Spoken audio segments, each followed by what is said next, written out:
शेकोटी ढणणत होती आणि सगळे मावळे बसले होते. त्याचवेळी हे धावत आला. राव राव. प्रतापरावाने त्याच्याकडे बघितलं. राव, नेसरीच्या खिंडीत बेलोर खानाचा तळ पडलाय राव. आता प्रतापराव उठले. प्रतापरावांची नजर समोरच्या ज्वाळेत स्थिर झाली. एक खिंडी उडाली, प्रतापरावांच्या डोळ्यात घुसली आणि कडाडले प्रतापराव. कोण येतो, कोण येतो सोबत? उठले विसाचे बदळ, उठले दीपाचे राऊतराव, उठले विठ्ठल पिलाचे अत्रे, उठले सिद्धी हिलाल, उठले कृष्णाजी भास्कर, उठले विठोजी शिंदे आणि खास आहे सरसेनापती प्रतापराव गुजर. 7 घोडी सज्ज झाली, मान ठोकली आणि हर हर महादेव करत तुफान दौडली घोडी. बेडात मराठे वीर दौडले 7. नेसरीच्या खिंडीच्या अलीकडं ही 7 पुरपुरती घोडी थांबली. खिंडीच्या पलीकडच्या दक्षिणेच्या टोकावर बेहलोर खानाचा तळ होता. ती छावणी बघितली आणि प्रतापरावांच्या मस्तकात महाराजांचे बोल घुमू लागले. त्या बेहलोरचं मस्तक थटल्याशिवाय आम्हास तोंड दाखवू नका. प्रतापरावाने आपल्या सोबत्याकडे बघितलं. इशारती झाल्या, घोड्यांना टाच बसली आणि ते 7 घोडे सलाला सुटले सुसार. त्या बेहलोर खानाच्या नेतृत्व छावणीत तुफान कापाकापी चालू झाली. खुल्याम कत्तल. बेहलोर खान दक्षिणेकडे जागा झाला. प्रतापराव दौडत होते. बेहलोर खानाला बघितलं. ते क्रुद्ध नजर. सापडलो तर संपलंच. आणि त्याच वेळी रणशिंग फुंकले. बेहलोर खानाने त्याचं सैन्य सावध केलं, सजग केलं आणि हे सगळं सैन्य या 7 वीरांवर तुटून पडलं. खालून आग वर आग, आग वाचोनी समशेर उसळली सहस्त्र क्रूरही मानी. गर्दीत लोपले 7 जीवते मानी. खगसात जडाले अभिमानी वनव्यात. वेडात मराठे वीर दौडले 7. भर तुटलं. त्या गर्दीमध्ये हे 7 जीव लोपले. त्या वनव्यात हे खाक सत जळाले. मातीत पडल्या प्रतापरावांचा श्वास फुलला. त्या श्वासानं माती उंच उडाली आणि उंच उडाल्या मातीला प्रतापराव सांगू लागले, सांगा माझ्या राजाला, हा प्रतापराव गेला, मातीत मेला.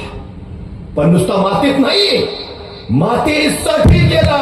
मातीत मरणारे काही असतात, पण मातीसाठी मरणारे फक्त मराठे असतात हे सांगत गेला.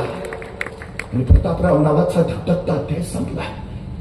महाराजांच्या मस्तकावर 7 सिंधूंचा अभिषेक होत होता आणि महाराजांना दिसत होत ती रात्र महाशिवरात्रीची.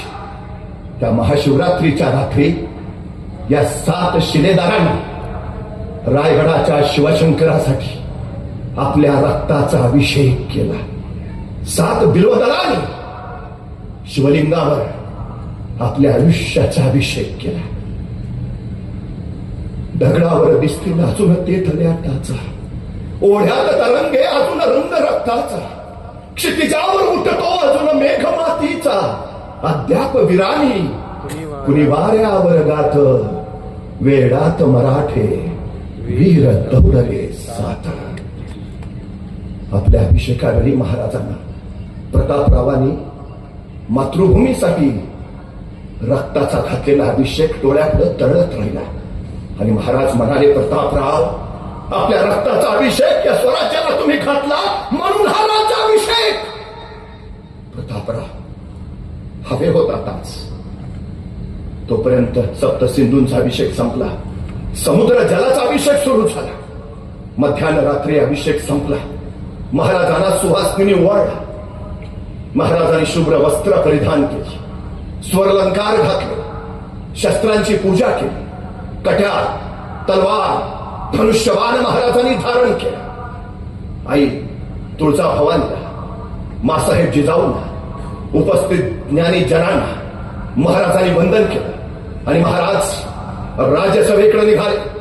राज्यसभेच्या सुशोभित प्रवेशद्वारावर स्वरलंकार लिहिलेले 2 बलाढ्य हत्ती आणि 2 पांढरे शुभ्राश्व, 4 पादशाया पळत्या घालून त्यावर नूतन सृष्टी उभारणाऱ्या श्री शिवरायांच्या स्वागताला सज्ज होते. राजे हात निघाले. राज्यसभेच्या मध्यात एक सुबक लांबरुंद चौथरा, त्याच्यावर आणखी एक चौथरा, त्याच्यावर अष्टस्तंभी मेघडंबरी आणि त्या मेघडंबरीत होतं रत्नजडित 32 मणी स्वर्ण सिंहासन. मराठी अस्मिता झालेलं, मराठी स्वाभिमान बनणार ते स्वर्ण सिंहासन. खरं तर हे स्वर्ण सिंहासन घडवताना राजाने मासाहेबांना सांगितलं, मासाहेब, सिंहासनच तयार करायचं असेल तर एवढं मोठं सिंहासन तयार करा की आमच्या सगळ्या मावळ्यांना त्याच्यावर बसता आलं पाहिजे. एक शिवराय छत्रपती नाही होणार मासाहेब, या मातीत उगवलेला प्रत्येक जण छत्रपती असेल. हे राज्य साऱ्यांच, इथला प्रत्येक जण छत्रपती. महाराजांनी साऱ्यांना सोबत घेतलं. नाहीतर बघा ना, आपण निर्माण केलेल्या राज्याचं नाव महाराजांनी शिवराज्य नाही ठेवलं असतं तरी आपल्याला अभिमानच वाटला असता. पण नाव ठेवलं स्वराज्य. स्व माझं राज्य. या मातीत उगवलेल्या कुणीही या राज्याच्या नावाचा उच्चार करावा. स्वराज्य, माझं राज्य, आणि माझं आहे ना, मग मलाच लढलं पाहिजे, मलाच झगडलं पाहिजे आणि मलाच झुंजलं पाहिजे. मला एका साध्या प्रश्नाचं उत्तर द्या. आपल्या घरातल्या विजेच्या बल्बला आपण कधी दगड मारतो का? नाही. आणि रस्त्यावरची एक तरी ट्यूब आपण नीट ठेवतो का? नाही. का? ट्यूब कुठं आपली आहे? ज्या दिवशी रस्त्यावरची ट्यूब आपली होईल ना, त्या दिवशी हा देश महासत्ता होईल. महाराजांनी ते सांगितलं, जोपर्यंत एखादी गोष्ट माझी होत नाही, मी तिच्या रक्षणासाठी उभा राहत नाही, हे स्वराज्याचं रयतेचं झालं. आपण सत्ताधीश व्हावं म्हणून हे राज्य नव्हतं, रयतेचं राज्य निर्माण व्हावं ही त्याच्या पाठीमागची सगळ्यात मोठी भावना होती. सगळ्यात मोठी. महाराजांच्या राज्याचा वचननामा काय? वचननामा एकच, सर्वास पोटास लावणे आहे. 18 पगड जातीची 12 उतेदाराची साय, सुतार लोहांचा मान हवी जोशी गुरव वाणी मुलानी साडी माळी धनगर कोळी आगरी भंडारी मराठी ब्राह्मण सारे पोटाला लागले पाहिजेत. हे साऱ्यांचं राज्य आहे. महाराज त्या सिंहासनाकडे निघाले. सिंहासनाच्या पाठीमागं सुवर्णांकित भाल्याच्या टोकावर अधिकार दर्शक राज चिन्ह झळकत होती. सुवर्णमत्स्य, मोरचंद, अश्वदलाची, आरमाराची, निपक्ष न्यायाची. हेनरी ऑफ इंडियन महाराजांच्या राज्याभिषेकाला उपस्थित होता. तो असं लिहितो की महाराजांच्या सिंहासनाच्या पाठीमागं एका स्वर्णांकित भाल्याच्या टोकावर समपातळीत लोंबणारी सोन्याच्या तराजूची 2 पारडी होती. आधुनिक न्यायशास्त्राचा जन्म तर आताचा. आता न्यायालयात पट्टी बांधलेली न्यायदेवता हातात तराजू घेऊन उभा असते, निपक्ष न्यायाचं प्रतीक म्हणून. 350 वर्षापूर्वी महाराजांनी ते निर्माण केलं. हे राज्य साऱ्यांचं, निपक्ष न्यायाचं. नाहीतर बघा ना, स्त्रियांवरच्या अत्याचाराचा सगळ्यात जलद गतीनं झालेला निर्णय, फास्ट ट्रॅकवर चाललेली एकमेव केस आहे भारतातली, राज्याच्या पाटलाची. एकमेव. किती वेगात असेल? सगळ्यात महत्वाची गोष्ट, सगळ्यांना सामान्य आहे, पटकन. त्याच्याही पेक्षा महत्वाचं, महाराजांनी पहिला विचार हा करून ठेवला, या भूमीवर राज्य नव्हती असं नाही. विजयनगरचं साम्राज्य होतं, देवगिरीचं राज्य होतं, पण उद्ध्वस्त झालं. आपण हे राज्य उभा करतो आहे, कदाचित तेही उद्या नाही. हे स्वराज्य चिरंतन राहिलं पाहिजे. म्हणूनच महाराजांनी पहिला विचार केला, स्वराज्याला धोका कुठून? महाराष्ट्राला धोका कुठून? आणि महाराजांच्या लक्षात आलं, महाराष्ट्राला धोका जमिनीवरनं नाही, महाराष्ट्राला धोका समुद्रावरनं आहे. परवा मुंबईवर 26 अकराचा दहशतवादी हल्ला झाला आणि मग आम्हाला कळालं, महाराज म्हणत होते ते खरं होतं. 350 वर्षापूर्वी सम्राट चंद्रगुप्तानंतर हिंदुस्थानात स्वतःचा आधार उभा करणारे पहिले राजे छत्रपती शिवाजी महाराज. तत्कालीन काळात जहाज इंग्रजांकडनं घ्यावी लागायची, तोफा पोर्तुगीजांकडनं, दारोगोळा टचांकडनं. महाराजांनी एके दिवशी विचार केला, इंग्रज आज जहाज देत आहेत, पोर्तुगीज आज तोफा देत आहेत, डच आज दारोगोळा देत आहेत, पण उद्या हे सगळं देणं यांनी बंद केलं होतं. आणि महाराजांच्या लक्षात आलं, जी माणसं दुसऱ्याच्या खांद्यावर उभा असतात केव्हाही ढासळतात, जी माणसं स्वतःच्या पायावर उभा असतात त्यांना कोसळण्याचा धोका नसतो. स्वराज्य स्वावलंबी स्वयंपूर्ण झालं पाहिजे. आत्मनिर्भर भारताची बीज शिवचरित्रात तुम्हाला दिसतात. मेड इन इंडिया महाराजांची संकल्पना आहे. आणि म्हणूनच महाराजांनी रत्नागिरी जिल्ह्याच्या विजयदुर्गला जहाज बांधायचा कारखाना काढला, मुंबई जवळच्या कल्याणला आरमाराची गोदी काढली आणि पुणे जिल्ह्यातल्या मावळामध्ये जगातला आशिया खंडातला सगळ्यात मोठा तोफा उठायचा कारखाना सुरू केला. स्वराज्यासाठी लागणारं सगळं स्वराज्यातच. महाराजांकडे एक विलक्षण गुण आहे, ज्याचं नाव आहे जिज्ञासा. दुर्दैवानं आमच्या हल्लीच्या पिढीत हा गुणच आता राहिला नाही. आमची सगळ्यात मोठी अडचण आहे. म्हणजे इथं जर शिक्षक असतील तर ते सांगतील, हल्लीची पोरं प्रश्नच विचारत नाहीत. प्रश्न न विचारायची दोनच कारणं असतात. एक, सगळं येतंय, आणि दोन, काहीच येत नाही. मला खरंच बरं वाटतं की बरं झालं ते सफरचंदाच्या झाडाखाली न्यूटनच बसला होता. ते नेमकं सफरचंद खाली पडलं, त्याला प्रश्न पडला, सफरचंद खालीच का पडलं, आणि मग गुरुत्वाकर्षणाचा शोध लागला. बरं झालं सफरचंदाच्या झाडाखाली न्यूटनच बसला होता. आपल्यातला एखादा बसला असता तर पण पडलं असतं सफरचंद खाली, काय प्रश्न पडला असता आपल्याला. बरं झालं मी असतानाच पडल्या. दुसरा प्रश्न, बरं झालं आणखी कुणी नाही, अकेले अकेले खायला गेले. आणि जर एखाद्याला प्रश्न पडलाच सफरचंद खालीच का पडलं, आणि त्याने विचारलं वडिलांना, बाबा सफरचंद खाली का पडलं, बाबा म्हणणार, खाना मुकाट्यानं का डोक्याला ताप देतो, आणि ते व्याप कमी आहेत का, संपला आमचा न्यूटन सफरचंदाच्या झाडाखालीच. सगळ्यात मोठी आमची अडचण आहे, सगळ्यात मोठी. जिज्ञासा विलक्षण गुण आहे महाराजांचा, विलक्षण. एक काळ होता आम्हाला आमच्याच समुद्रात जायचं झालं तर पोर्तुगीजांचा परवाना घ्यावा लागायचा. महाराजांनी काळ असा बदलला, आता पोर्तुगीजांना आमच्या समुद्रात यायचं झालं तर त्यांना महाराजांकडनं परवाना घ्यावा लागायचा. आधी खरे नावाचा एक फ्रेंच प्रवासी महाराजांच्या चौच्या कार्यालयात आला. त्याला राजापूरच्या बंदरात जायचं होतं. महाराजांच्या अधिकाऱ्याकडनं परवाना घेतल्याशिवाय त्याला पुढे जाता येणार नव्हतं. तो महाराजांच्या कार्यालयात आला. आता घ्यावा परवाना, जावं ना. पण जिज्ञासा किती आहे मला, मी कायम सांगतो, आपल्याला आपल्याबद्दल जेवढी माहिती नाही तेवढी आपल्याबद्दल परकीयांना माहिती आहे. 189 इंग्रज या देशात पहिल्यांदा आले. 189. त्यांनी इथल्या भारतीयांचा अभ्यास केला आणि त्यांच्या लक्षात आलं ह्यांच्यावर राज्य करणं सोपं आहे. आणि मग त्यांनी 1000 इंग्रज बोलवून घेतले. पुढच्या टप्प्यात 10,000 आणखी आले. 1947 साली देश स्वतंत्र झाला. त्यावेळी देशाची लोकसंख्या होती 29 कोटी आणि इंग्रज होते 1 लाख. 1 लाख इंग्रजांनी या देशावर 150 वर्ष 29 कोटी भारतीयांवर राज्य केलं. कशाच्या जोरावर? अभ्यास, फक्त अभ्यास. हे खरे महाराजांच्या कार्यालयातल्या अधिकाऱ्याला विचारतोय, तुमच्या महाराजांचं सैन्य कमी, तुमच्या महाराजांची संपत्ती कमी, तुमच्या महाराजांचं सामर्थ्य कमी, तरी तुमचे महाराज प्रत्येक लढाईत यशस्वी होत आहेत. तुमच्या महाराजांच्या यशाचं कारण काय? आणि महाराजांचा अधिकारी सांगतोय, आमच्या महाराजांच्या यशाचं कारण एकच, अभ्यास, प्रचंड अभ्यास. आमच्या महाराजांना सगळ्या क्षेत्र प्रांताचा अभ्यास आहे. धर्मशास्त्र, अर्थशास्त्र, नीतीशास्त्र, समाजशास्त्र, राज्यशास्त्र, सार, इतिहास, तोंडपाठ आणि भूगोल जणू महाराजांच्या नजरेत साठवलाय. अभ्यास हेच आमच्या महाराजांच्या यशाचं कारण आहे. तुम्ही ज्या क्षेत्रात असाल तिथला सखोल अभ्यास करा, यश तुमचं. पण हल्ली आमच्या पोरांचा अभ्यासच प्रचंड आहे.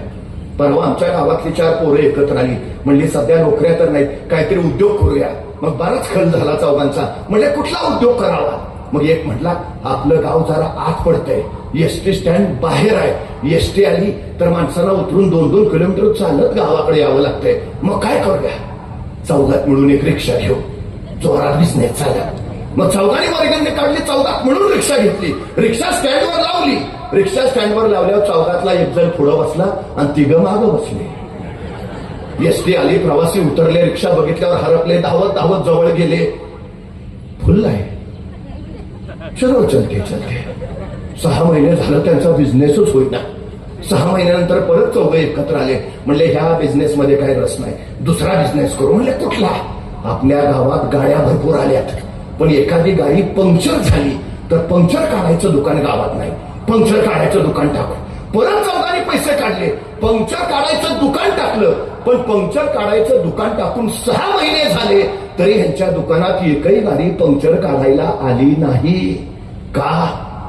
ह्यांनी पंक्चर काढायचं दुकान 4थ्या मजल्यावर टाकलं होतं. तुम्ही काय करताय, कुठं करताय, कधी करताय, कसं करताय याची माहिती करून घेणं याचा अर्थ अभ्यास. महाराज काय यशस्वी? प्रत्येक गोष्टीचा सखोल अभ्यास, प्रत्येक. आणि हे सगळं कशासाठी? महाराजांचं ध्येय काय? अरे खरे दुसरा प्रश्न विचारतोय महाराजांच्या अधिकाऱ्याला, तुमचे महाराज हे सगळं का करताय? तुमच्या महाराजांचं स्वप्न काय, ध्येय काय, महत्वाकांक्षा काय? आणि अधिकारी सांगतोय आमच्या महाराजांचं ध्येय, आमच्या महाराजांचं स्वप्न, आमच्या महाराजांची महत्वाकांक्षा अहमदगंजावर ते तहद पेशावर सिंधू नदीपासून बंगालचा उपसागर अखंड स्वराज्य उभा करायचं आणि या स्वराज्यावर भगवा डौलानी खडकावर ठेवायचा, हे आमच्या राजांचं ध्येय आहे. राजांचं ध्येय महाराष्ट्रापुरतं मर्यादित नाही. अहद तंजावर तहद पेशावर सिंधू नदीपासून कावेरीच्या संगमापर्यंत अखंड स्वराज हा राज्याभिषेक त्या ध्येयाचं पहिलं सामर्थ्यशाली पाऊल होत. आणि महाराज सिंहासनाकडे निघाले. गणपती, गजाश्वपती, सुवर्ण रत्न श्रीपती, प्रजापती, अष्टप्रधान वेष्टित, न्यायवंकार, प्रौढ प्रताप पुरंदर राजे सिंहासनाच्या चौथऱ्यावर पोहोचले. मंत्रघोष चालूच होत, मंत्रोच्चार घुमत होत. गागाभट्ट पुढंच सिंहाचा मुखवट असलेला सुवर्ण राजदंड त्याने महाराजांच्या हाती दिला. महाराजांनी त्याला वंदन केलं आणि उजवा गुडघा टेकून महाराजांनी सिंहासनाला वंदन केले आणि पदस्पर्श न करता महाराज सिंहासनावर रोहन करते झाले. सिंहासनावर महाराज वीरासनात बसले. मंत्रघोष थांबला आणि मौल्यवान जरावाचं मोतीलाल छानराचं सुवर्ण छत्र घेऊन गागाभट्ट पुढे झाले. महाराजांच्या मस्तकी त्यांनी सुवर्ण छत्र धरले आणि गागाभट्टांची किलकारी खुंडली. क्षत्रिय बलावतंस सिंहासनाधीश्वर महाराजाधिराज छत्रपती शिवाजी महाराज की हजारो मुखातून जयध्वनी निनादला. गडावरच्या नौवती चौकडे गरजू लागले. रायगडाच्या तोफा कडाडू लागल्या आणि जरीपटका लिहिलेला भगवा सांगू लागला, राष्ट्रभूमीला छत्रपती लाभला, राजे छत्रपती झाले. राजा अभिषेकानंतर महाराजांनी अष्टप्रधान मंडळांना अधिकार दिले. मराठीतली पहिली डिक्शनरी महाराजांनी यावेळी प्रकाशित केली. राजव्यवहार कोश छत्रपती नावाची नाणी पाडली. शिवशाख चालू केला. भेदभाव रहित असणार, सगळ्या जाती धर्मांची, स्त्रियांची प्रतिष्ठा जपणार, गुलामगिरी संपवणार, शेतकऱ्यांचं कास्तकारांचं राज्य स्थापन झालं. राज्याभिषेकानंतर महाराजांची मिरवणूक नकारखान्यापासून जगदीश्वराच्या मंदिराकडे निघाली. ऐरावतावरच्या सुवर्णांबाईत बसलेले महाराज, त्यांच्यावर सुवर्ण, चांदी आणि रुपयाच्या फुलांचा वर्षाव होऊ लागला. मिरवणूक वाजत गाजत निघाली आणि महाराजांची ही मिरवणूक हेनरी ऑक्झेंडन बघत होता. ती मिरवणूक बघताना त्याला प्रश्न पडला, रायगड बुलंदारी बेलाग दुर्ग दुर्गम,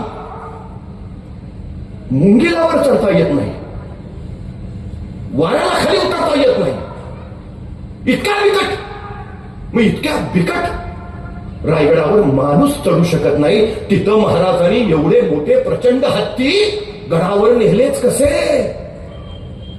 त्याला प्रश्न पडला, कसे नेले असतील? अजून सुद्धा माणसं रायगड चढू नाही शकत, रोपवेने जातात. मग 350 वर्षापूर्वी ते बलाढ्य हत्ती महाराजांनी कसे नेले असतील? हेनरी ऑक्झेंडनला अजून उत्तर मिळालं नाही. मी सांगतो आता. 1662 साली शहाजीराजे कर्नाटकातून महाराष्ट्रात आले. येतानाच हत्तीची 2 छोटी पिल्ल घेऊन आले. ती पिल्ल छोटी असतानाच गडावर नेली, ती मोठीच गडावर झाली. त्यामुळे मोठा हत्ती गडावर न्यायचा विषयच नाही आला. हेनरी ऑक्झेंडन भेटला तर त्याला तेवढं सांगून टाका, बाबा असं असं झालंय. पण 1662 साली शहाजीराजे महाराष्ट्रात येत आहेत हत्तीची पिल्ल घेऊन, कारण उद्याचं भविष्य त्यांना खुणावत आहे. छत्रपतींची मिरवणूक गरजेची आहे, होणारच आहे. सामान्य माणसाकडे दृष्टी असते आणि नेतृत्वाकडे दूरदृष्टी असते. महाराजांनी काय विलक्षण दूरदृष्टी आहे महाराज. याच राज्याभिषेकाच्या वेळी महाराजांनी महाराष्ट्रातल्या गडकोटांसाठी 2.5 लाख होनांची तरतूद करून ठेवली. 2.5 लाख होन तत्कालीन काळात 1 होन $4.25 रुपयाचा, म्हणजे एकूण 7.5 लाख रुपयांची तरतूद महाराजांनी राज्याभिषेकाच्या वेळी गडकोटांसाठी केली. मोरोपंत म्हणाले, महाराज गडकोटांवर एवढा खर्च? महाराज म्हटले, मोरोपंत हा खर्च नाही, ही गुंतवणूक आहे. मतलब आज ना उद्या औरंगजेब या दख्खनवर चालून येणार हे निश्चित. कदाचित त्यावेळी मी असेन, कदाचित मी नसेन, पण हे स्वराज्य टिकलं पाहिजे. हे स्वराज्य टिकवण्याचं कार्य हे माझे गडकोट करतील. आणि माझा एक गडकोट या होनातून मी एवढा बुलंद करेन की तो औरंगजेबाशी 1 वर्ष झुंजेल. एक गड जर 1 वर्ष झुंजला तर औरंगजेबाला माझे सगळे किल्ले घ्यायला 360 वर्ष लागतील. काय दूरदृष्टी आहे बघा. काय गणित असेल महाराजांचं. औरंगजेब काही एकटा येत नव्हता हो. येताना 5 लाखाची फौज घेऊन यायचा. 1 किल्ला 1 वर्ष, मग 5 लाख फौजेचा 1 वर्षाचा खर्च किती. मनुष्यबळ महाराजांकडे तितका नाही, पण औरंगजेबाची आर्थिक हानी आपण करू शकतो आणि ती महाराजांनी केली. एका गडानं 1 वर्ष झुंजवला म्हणजे 5 लाख गुणिले त्याचा सगळा खर्च. 14 कोटी घेऊन आलेला औरंगजेब संभाजी राजांबरोबरच्या पहिल्या वर्षातच औरंगजेबाचा सगळा खजिना संपला. मग त्यांनी शहाजहानचा मागवला, तो संपला. मग त्यांनी जहागीरचा मागवला, तो संपला. मग अकबराचा मागवला, तो संपला. मग बाबराचा मागवला, तो संपला. औरंगजेब या दख्खनशी टकला घेताना कफल्लक झाला. महाराजांची दूरदृष्टी महाराजांच्या मृत्यूनंतर फक्त 47 वर्षात मुघल सल्तनत संपली. आर्थिक दृष्ट्या खिळखिळी होऊन संपली. हा महाराजांचा प्लॅन ए होता. 1 गड 1 वर्ष. हे जरी नाही झालं तरी महाराजांनी प्लॅन बी तयार ठेवलेला. इथून 650 मैल महाराज तामिळनाडूला गेले. वेल्लोरचा किल्ला जिंकला. साजरा गोजरा नावाचे 2 मराठी किल्ले तिथं बांधले आणि तिथे एक जिंजीचा किल्ला होता 3 डोंगरावर. सूर्यगिरी, रायगिरी, चंद्रगिरी. अत्यंत बेलाग 40,000 फौज महाराज जिंजीचा किल्ला जिंकायला गेले. महाराजांनी हिशोब केला. किल्ला जिंकायला 2.5 महिने लागतील. 40,000 सैनिकांचा 2.5 महिन्यांचा खर्च नॉट परवडेबल. सरळ किल्लेदाराशी बोलणं लावलं. 50,000 किल्ला ताब्यात.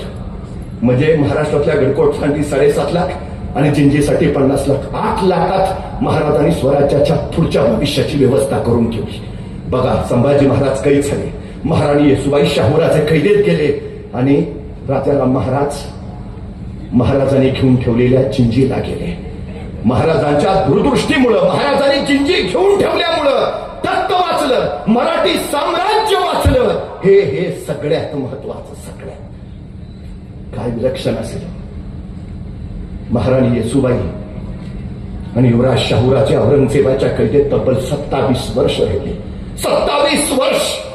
पण या 27 वर्षात महाराणी येसुबाई त्या औरंगजेबापुढे एकदाही झुकल्या नाही. न कधी कुणी साथ केला. औरंगजेबाला सगळ्यात मोठा सल त्याचा होता. सगळ्यात मोठा. मी संभाजी राजाला मारला, या महाराणीला कैदेत ठेवलं. पण ही महाराणी माझ्या पुढे नमायला तयार नाही, झुकायला तयार नाही. आणि औरंगजेबाला एक संधी मिळाली. सरसेनापती संताजी घोरपडेंचा म्हसवडच्या रणात खून झाला आणि त्याचं मस्तक औरंगजेबाला दाखवायला दरबारात आणलं गेलं. औरंगजेबाने सरसेनापती संताजी घोरपडेंचं मस्तक बघितलं आणि त्याला वाटलं ही संधी आहे मराठ्यांच्या महाराणीला झुकवण्याची. एका तक्कामध्ये संताजी घोरपडेंचं शिर ठेवलं, त्याच्यावर वस्त्र टाकलं आणि महाराणी येसुबाई राणी सरकारांना आणि शाहूराजांना दरबारात आमंत्रण दिलं. महाराणी येसुबाई आल्या. औरंगजेब म्हणाला, तुमच्यासाठी भेट आहे. आणि त्या कपकातलं वस्त्र ओढलं गेलं. समोर संताजी घोरपडेंचं मस्तक येसुबाई राणी सरकारने बघितलं आणि कडाडल्या. शाहूराजे, मराठ्यांचे सरसेनापती आलेत, मुजरा करा. आणि मराठ्यांच्या त्या सरसेनापतीला महाराणी येसुबाई आणि शाहूराजाने झुकवून मुजरा केला. औरंगजेबाचा तिळपापड झाला. शहेनशाह हिंदोस्त. पण मला पूर्णी साथ नाही. शेर तुटला सरसेनापती, त्याला मुजरा कैसे. आणि महाराणी येसुबाई म्हणाल्या, औरंग हा महाराष्ट्र आहे. निष्ठावंतांना मुजरा करतो आणि फितुरांना छिडकारतो. काय सामर्थ्य असेल कैदेत असताना. काय स्वाभिमान असेल. केवढा मोठा महाराजांनी दिलेला हा विचार आहे.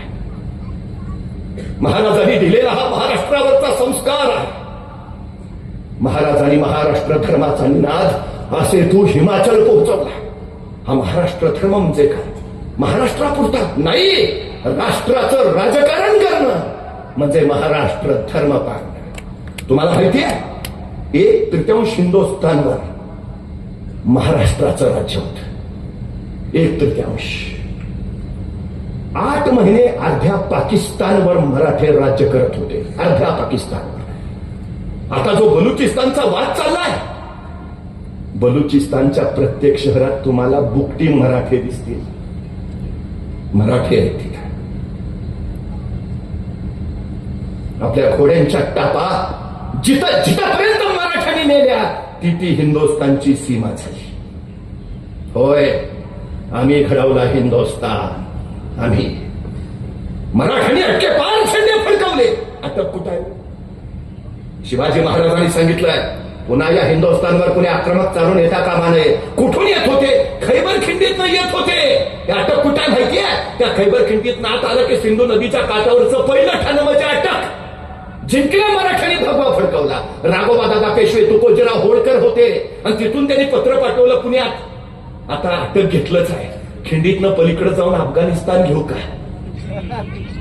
पुण्यातनं उत्तर गेलं, तुर्तास नको, आधी बंगालचा प्रश्न सोडू. म्हणजे महाराष्ट्रात राजकारण कुठलं करतोय? बंगालच. मराठे पानिपतावर लढले. पानिपत काय महाराष्ट्रात आहे? नाही, हे राष्ट्राचं राजकारण आहे. 2 मोती 27 मोहऱ्या आणि लाख बांगडी फुटली. केवढं समर्पण आहे. पराभव नव्हे. या पानिपत नंतर पुन्हा हिंदुस्थानकडे तिरक्या नजरनं बघायची कुणाची हिंमत झाली नाही. अब्दाली गेला तो परत इकडे फिरकला नाही, अजिबात नाही. हे मराठ्यांचं शौर्य आहे, महाराष्ट्राचं. आणि पानिपतानंतर अवघ्या 10 वर्षात महाजी शिंदेनी दिल्लीच्या तख्तावर भगवा फडकवला. तख्ताचे रक्षक मराठे 35 वर्ष दिल्लीच्या तख्तावर भगवा फडकत होता. दिल्लीचे तख्त राखितो महाराष्ट्र माझा. भीमतडीच्या तख्ताना या यमुनेचे पाणी पाजा. दिल्लीची यमुना मराठ्यांच्या कब्जात आहे. काय शौर्य असेल हो. बंगालची फाळणी झाली. बंगाली जनता संतापली. तिथं वंगभंग चळवळ सुरू झाली आणि त्या वंगभंग चळवळीला प्रेरणा मिळावी म्हणून रवींद्रनाथ टागोरांनी एक प्रेरणा घेतलेलं. कुणावर? छत्रपती शिवाजी महाराजांवर. जयोस्तो शिवराय. रवींद्रनाथ टागोर एका ठिकाणी असं लिहितात, हा देश नाना पंथ, नाना जाती, अनेक धर्मांचा. या सगळ्यांना एकत्र आणणं कठीण. एकत्र आले तर त्यांच्यात एकत्व निर्माण करणं कठीण. एकत्व निर्माण झालं तर त्यांच्यात राष्ट्रीयत्व निर्माण करणं महाकठीण. पण हे अत्यंत महाकठीण कार्य छत्रपती शिवाजी महाराजांनी या स्वराज्याच्या रूपानं इथं करून दाखवलं. बंगालमध्ये प्रेरणा कुणाची? छत्रपती शिवाजी महाराजांची. तामिळनाडूमध्ये जातीविरोधी चळवळ सुरू होतीये आणि त्या जातीविरोधी चळवळीला बळ मिळावं म्हणून तमिळ लेखक C.N. अण्णादुराई एक नाटक तिथं बसवतात. कुणावर? छत्रपती शिवाजी महाराजांवर. नाटकाचं नाव शिवाजी काव्यम. त्या शिवाजी काव्यम नाटकामध्ये छत्रपती शिवाजी महाराजांची भूमिका केली अभिनेते गणेश मूर्ती यांनी. या नाटकामध्ये अभिनेते गणेश मूर्ती यांनी श्री शिवरायांची भूमिका इतकी अप्रतिम केली की त्या नाटकानंतर अभिनेते गणेश मूर्ती यांना कायमच शिवाजी गणेशन म्हटलं जाऊ लागलं. ज्यांनी शिवराय अभ्यासले, अनुभवले, तो शिवमय झाला. महाराष्ट्रातल्या सामाजिक सुधारणेसाठी महात्मा ज्योतिराव फुले यांनी प्रेरणास्थान मानले ते छत्रपती शिवाजी महाराज. स्वातंत्र्य चळवळीसाठी लोकमान्य टिळकांनी आदर्श मानले ते छत्रपती शिवाजी महाराज. याच महाराष्ट्रानं गांधीजींना गुरु दिले. याच महाराष्ट्रानं भगतसिंगांना राजगुरू दिले. संत ज्ञानेश्वर, संत नामदेव यांनी इथली आध्यात्मिक लोकशाही आपल्या वैचारिक बैठकीच्या बळावर मजबूत केली. जगद्गुरु तुकोबरायांच्या वैचारिक शहाणपणातून महाराष्ट्राची वैचारिक बैठक पक्की झाली. समर्थांच्या विचारातूनच हा महाराष्ट्र पुढं महाराष्ट्र धर्मासाठी तयार झाला. आज चित्रपट सृष्टीची निर्मिती असू द्या, नाहीतर क्रिकेटचा खेळ किंवा भारतीय राज्यघटना बनवायचा असू द्या, ते काम केलंय ते महाराष्ट्रानेच केलंय. महाराष्ट्राच्या अंगी हे बळ भरलं ते छत्रपती शिवाजी महाराजांच्या संस्कार. तो संस्कार या शिवजयंतीच्या माध्यमानं आपल्या मनात विचार म्हणून रुजावा, आचार म्हणून कृतीत यावा आणि छत्रपती शिवाजी महाराजांना अपेक्षित असणारं सुराज्य इथं घडावं ही अपेक्षा. पुन्हा आपल्या सगळ्यांना शिवजयंतीच्या शुभेच्छा देतो. थांबतो. हॅलो. मित्रो, अखंड शिव छत्रपती महाराजांच्या विचारांची प्रेरणा आज आपण घेतलेली आहे.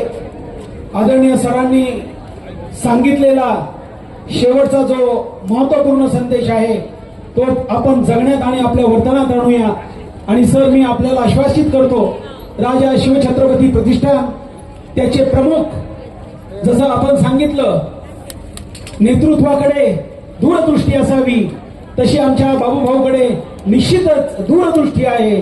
आणि आपल्या एक एक शब्दाचं पालन करण्यासाठी आम्ही या ठिकाणी कटिबद्ध आहोत. बोला शिवछत्रपती शिवाजी महाराज की. पुनश्च एकदा आलेल्या सर्व माता भगिनींचं, सर्व युवकांचं, सर्व ज्येष्ठ नागरिकांचं, सर्व माता माऊलींचं या ठिकाणी हार्दिक हार्दिक आभार व्यक्त करतो. आणि हा कार्यक्रम या ठिकाणी संपला आहे असं जाहीर करतो. जय शिवाजी, जय शिवराय.